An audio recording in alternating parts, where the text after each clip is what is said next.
A couple weeks ago, I got to watch a movie called Downfall, and it was a World War II movie about the last 10 days of Hitler's life.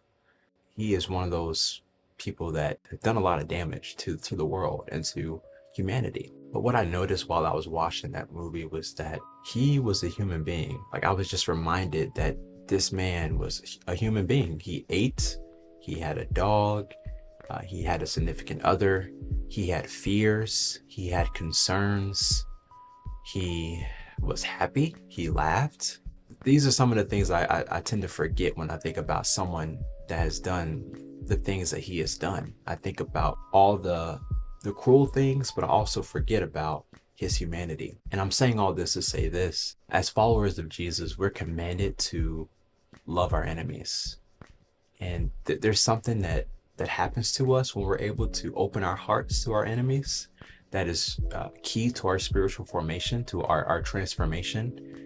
And I think the key to knowing how to love our enemies is opening ourselves to understanding our enemies. And while you're in the process of trying to understand your enemy so that you can better love your enemy, you're not simply embodying what your enemy represented or even approving what your enemy has done, but there's something healing that can happen. Hitler is a very dramatic example of this, but just think about someone in your life that you don't necessarily like for whatever reason. Could it be that if you learn to understand that person, get to know that person, and understand that that person is a human being, could that open your heart and your mind to loving that individual? Just want to give you some things to think about as you're trying to embrace the very challenging but rewarding command of loving your enemy.